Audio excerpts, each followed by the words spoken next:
ಕರುನಾಡಿನ ಅಪ್ಪಟ ಕನ್ನಡತಿ ಅಪರ್ಣ ಎಂದಿಲ್ಲ. ಕೋಟ್ಯಾಂತರ ಕನ್ನಡಿಗರನ್ನ ಅಗಲಿದ ಕನ್ನಡತಿ ಶ್ವಾಸಕೋಶದ ಕ್ಯಾನ್ಸರ್ನಿಂದ ಬಳಲ್ತಾ ಇದ್ರು ಅಪರ್ಣ.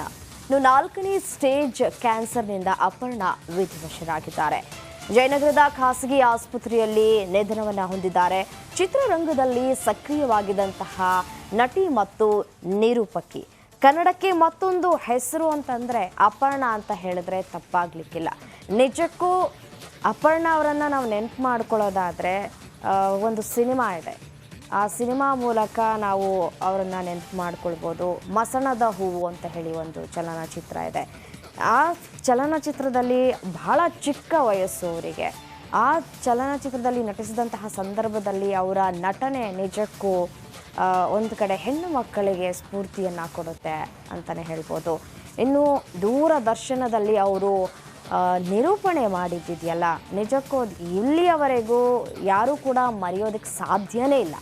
ಅಷ್ಟು ಕನ್ನಡವನ್ನು ನಿರರ್ಗಳವಾಗಿ ಬಳಕೆ ಮಾಡ್ತಾ ಇದ್ದಂತಹ ಏಕೈಕ ಕನ್ನಡಿತೆ ಅಂದರೂ ಕೂಡ ತಪ್ಪಾಗಲಿಕ್ಕಿಲ್ಲ. ಅಷ್ಟು ಚೆನ್ನಾಗಿ ಅಷ್ಟು ಮುದ್ದಾಗಿ ಕನ್ನಡವನ್ನು ಮಾತನಾಡ್ತಾ ಇದ್ದಂತಹ ಏಕೈಕ ನಿರೂಪಕಿ ಅಂದರೂ ಕೂಡ ತಪ್ಪಾಗೋದಿಲ್ಲ.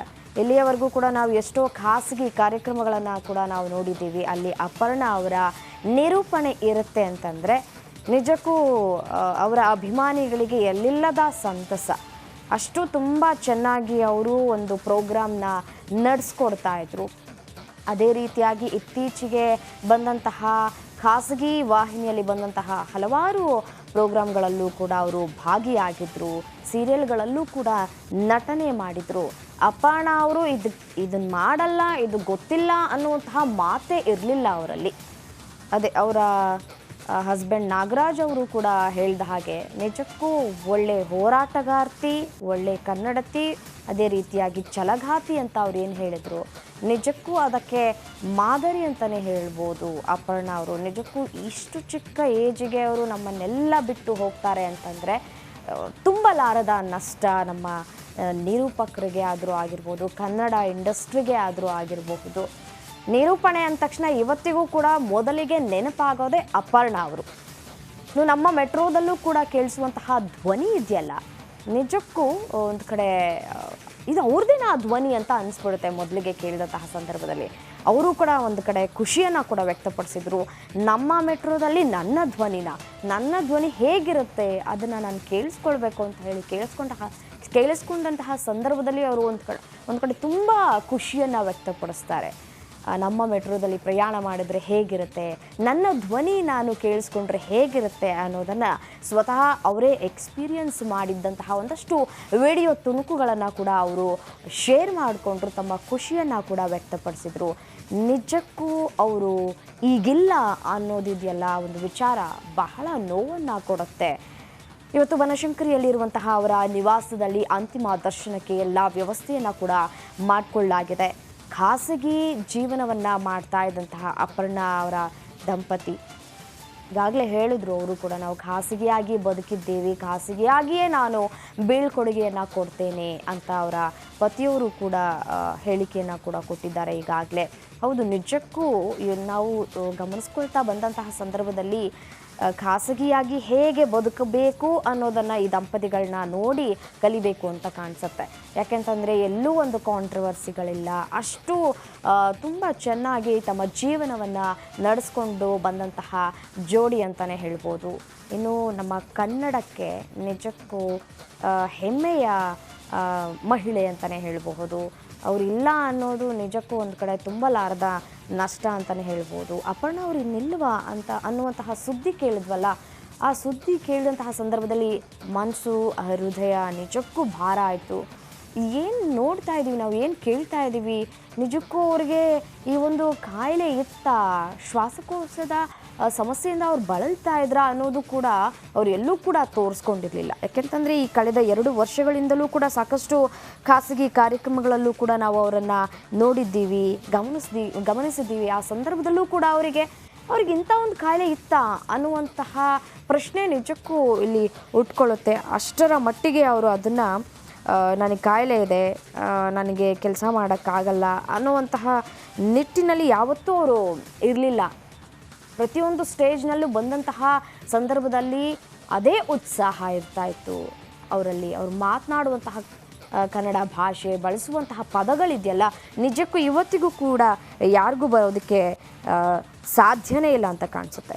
ಕನ್ನಡ ಚಿತ್ರರಂಗದ ಖ್ಯಾತ ನಟಿ ನಿರೂಪಕಿ ಅಪರ್ಣಾ ವಸ್ತಾರೆ ಅವರು ನಿಧನರಾಗಿದ್ದಾರೆ. ಶ್ವಾಸಕೋಶದ ಕ್ಯಾನ್ಸರ್ನಿಂದ ಬಳಲ್ತಾ ಇದ್ರು ಅಪರ್ಣಾ ಅವರು. ಕಳೆದ 3 ದಿನಗಳಿಂದ ಜಯನಗರದ ಖಾಸಗಿ ಆಸ್ಪತ್ರೆಯಲ್ಲಿ ಚಿಕಿತ್ಸೆಯನ್ನು ಕೂಡ ಪಡೆದುಕೊಳ್ತಾ ಇದ್ರು. ಬನಶಂಕರಿಯ ಸ್ವಗೃಹಕ್ಕೆ ಪಾರ್ಥಿವ ಶರೀರವನ್ನು ಕೂಡ ಈಗಾಗಲೇ ಇರಿಸಲಾಗಿದೆ. ಅವರ ಕುಟುಂಬಸ್ಥರು, ಗಣ್ಯಾತಿ ಗಣ್ಯರು ಕೂಡ ಬಂದು ಅಂತಿಮ ನಮನವನ್ನು ಕೂಡ ಸಲ್ಲಿಕೆ ಮಾಡ್ತಾ ಇದ್ದಾರೆ. ನಿರೂಪಣೆ ಅಷ್ಟೇ ಅಲ್ಲದೆ ಮಸಣದ ಹೂವು, ಇನ್ಸ್ಪೆಕ್ಟರ್ ವಿಕ್ರಮ್ ಸೇರಿದಂತೆ ಹಲವು ಹಿರಿಯ ನಟರ ಜೊತೆ ಅವರು ನಟಿಸಿ ಸೈ ಎನ್ನಿಸ್ಕೊಂಡಿರುವಂತಹ ನಟಿ ಅಂದ್ರೂ ಕೂಡ ತಪ್ಪಾಗಲಿಕ್ಕಿಲ್ಲ. ಇನ್ನು ನಮ್ಮ ಮೆಟ್ರೋ ಸೇರಿದಂತೆ ಅನೇಕ ಪ್ರಕಟಣೆಗಳಿಗೆ ಧ್ವನಿಯನ್ನು ನೀಡಿದ್ದಾರೆ ಅಪರ್ಣಾ ಅವರು. ಮೂಡಲಮನೆ, ಮುಕ್ತ ಮೊದಲಾದ ಧಾರಾವಾಹಿಗಳಲ್ಲೂ ಕೂಡ ಅವರು ನಟಿಸಿದ್ರು. ಇನ್ನು ದೀಪಾವಳಿ ಕಾರ್ಯಕ್ರಮದಲ್ಲಿ ಸತತ 8 ಗಂಟೆಗಳ ಕಾಲ ನಿರೂಪಣೆ ಮಾಡಿದ್ರು ಅಪರ್ಣಾ ಅವರು. ನೋಡಿ, 1 ಅವರ್ 2 ಅವರ್ 3 ಅವರ್ ಮ್ಯಾಕ್ಸಿಮಮ್ ನಿರೂಪಣೆ ಮಾಡಿದರೆ ಒಂದು ಕಡೆ ಸುಸ್ತಾಗೋಯ್ತು, ನಮ್ಗೆ ಆಗ್ತಾ ಇಲ್ಲ, ರೆಸ್ಟ್ ಮಾಡಬೇಕು ಅನ್ನೋಂತಹ ಬ್ರೇಕನ್ನು ತೆಗೆದುಕೊಳ್ತಾರೆ ಕೆಲವರು. ಬಟ್ ಆದರೆ ನೋಡಿ, ಸತತ 8 ಗಂಟೆಗಳ ಕಾಲ ನಿರೂಪಣೆಯನ್ನು ಮಾಡಿ ಸೈ ಅನ್ಸ್ಕೊಂಡಂತಹ ಏಕೈಕ ನಿರೂಪಕಿ ಅಂತಂದರೆ ಅಪರ್ಣಾ ಅವರು. ಇನ್ನು 2013ರಲ್ಲೂ ಬಿಗ್ ಬಾಸ್ ಶೋನಲ್ಲೂ ಕೂಡ ಅವರು ಭಾಗವಹಿಸಿದ್ರು ಕೂಡ. ಇನ್ನು 90ರ ದಶಕದಲ್ಲಿ ಚಂದನ ವಾಹಿನಿಯಲ್ಲಿ ಮೂಡಿಬಂದಂತಹ ಹಲವು ಕಾರ್ಯಕ್ರಮಗಳ ನಿರೂಪಣೆಯನ್ನು ಮಾಡಿದರು. ಆನಂತರ ಭಾರತ ಸರ್ಕಾರದ ವಿವಿಧ ಭಾರತಿಯಲ್ಲಿ ರೇಡಿಯೋ ಜಾಕಿಯಾಗಿ ಕೂಡ ಅಪರ್ಣಾ ಅವರು ಕಾರ್ಯವನ್ನು ನಿರ್ವಹಿಸಿದರು. ಅವ್ರು ಎಲ್ಲಿ ಕೆಲಸ ಮಾಡಿಲ್ಲ ಅಂತ ಹೇಳಿ, ಅವರ ಧ್ವನಿ ನಾವು ಎಲ್ಲಿ ಕೇಳಿಸ್ಕೊಂಡಿಲ್ಲ ಅಂತ ಹೇಳಿ, ಪ್ರತಿಯೊಂದು ಕಡೆನೂ ಕೂಡ ನಾವು ಅಪರ್ಣಾ ಅವರ ಧ್ವನಿಯನ್ನು ಕೇಳಿಸ್ಕೊಂಡಿದ್ದೀವಿ. ಅಪರ್ಣಾ ಅವರ ಕಾರ್ಯಕ್ರಮ ಅಂತಂದರೆ 1 ಅವರ್ ನಾವು 1 ಅವರ್ ಫ್ರೀ ಮಾಡಿಕೊಂಡು ಹೋಗಿ ನೋಡಬೇಕು ಅನ್ನುವಂತಹ ಮಟ್ಟಿಗೆ ಅವರು ನಿರೂಪಣೆಯನ್ನು ಮಾಡ್ತಾಯಿದ್ರು. ನಮಗೆ ಕೇಳಿಸ್ಕೊಳ್ಬೇಕು ಅವರು ಮಾತನಾಡುವಂತಹ ಕನ್ನಡ, ಅವರ ವಾಯ್ಸ್ ಡಬ್ಬಿಂಗ್ ಇದೆಯಲ್ಲ, ನಿಜಕ್ಕೂ ಇವತ್ತು ತುಂಬಲಾರದ ನಷ್ಟ ಬರೀ ನಿರೂಪಣೆಗೆ ಮಾತ್ರ ಅಲ್ಲ, ಸೀಮಿತ ಅಲ್ಲ, ಇಡೀ ಕನ್ನಡ ಇಂಡಸ್ಟ್ರಿಗೂ ಕೂಡ ತುಂಬಲಾರದ ನಷ್ಟ.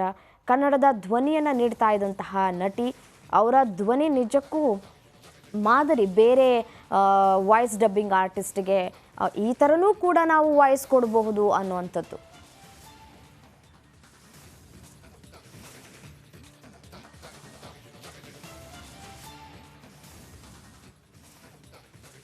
ಕನ್ನಡದ ಆಸ್ತಿ ಇವರು, ನಿರೂಪಣೆಯೇ ಉಸಿರು, ಮಾತು ಆಡಿದ್ರೆ ಸ್ಪಷ್ಟ ಶುದ್ಧ, ಕೇಳುಗರಿಗೆ ಕನ್ನಡದ ಹಬ್ಬ.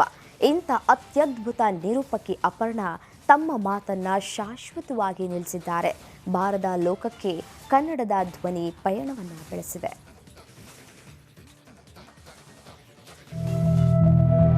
ಮನೆ ಮನೆಯ ಗೃಹಶ್ರೀ, ಗೃಹಸ್ತ್ರೀ ಮತ್ತು ಮನೆ